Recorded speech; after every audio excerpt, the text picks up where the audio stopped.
Қазақ ұлттық ойындары біздің салт дәстүріміздің алтын қазынасы. Ұлттық ойындар арқылы ептілікке, достыққа және бірлікке тәрбиелейміз. Ұлттық ойындар баланың денесін шынықтырып қана қоймай, ұлттық мұрамызды сақтап, оны кішкентай бүлдіршіндердің бойына сіңіруді басты міндетіміз деп білеміз. Ханталапай қазақтың көне асық ойындарының бірі.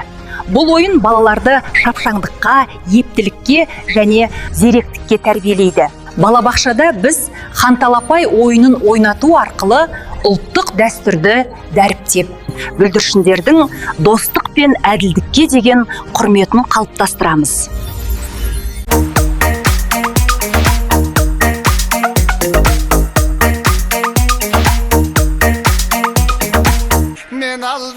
Aldarmın, sakalımda utaldarmın, sakal tıgıl murtta çok, saytandı da valda. Assalamu alaikum менің кішкентай достарым. Кішкентай достарым, сендер мені таныдыңдар ма? Мен Алдар Көсемін. Мен сіздер Алдар Көсем. Біз балалармен бірге қазақтың ұлттық ойындарын ойнап жатырмыз. Кел, бізбен бірге ойын тамашаламыз.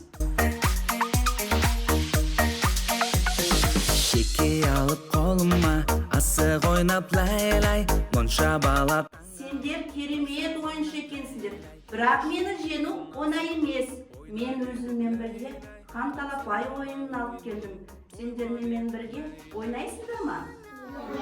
Олай болса жүріңдер, ойын алаңына барайық. Мен қазір мына қоржынымдағы асықтарды ортаға қосамын. Бірақ ол асықтардың ішінде мынандай қызыл хан асығы бар. Кім қаншалықты көп асық жинайды және осы хан асықты теріп алады, сол жеңімпаз болады және келесі ойынды бастаушы болады. Ойын шартын түсіндіңдер ме, балалар? Ой, жарайсыңдар. Олай болса, ойынымызды бастайық. Талапай-ау, талапай, басталды ойын.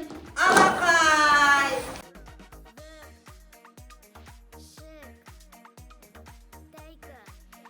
Ал балақайлар, хан асығы кімде болды? Менде.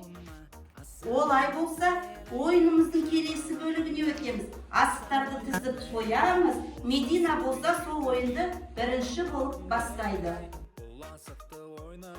Ал балалар, бұл ойында асықты кім көбірек атады, сол жеңімпаз болады. Асықты дәлдеп ату керек. Кім асықтарды ата алмайды, мен соған сұрақтар қоямын. Жарай ма, балалар?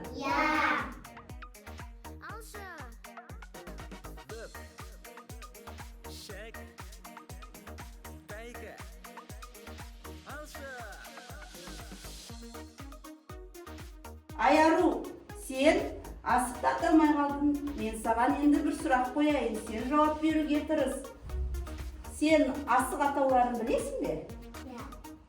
Бүк, шік, алшы, тайкі. Қолыңа ал асықты, қандай шетте түсіпті. Алшы, тайкі, шік пен бүк, асығыңды жерге тік.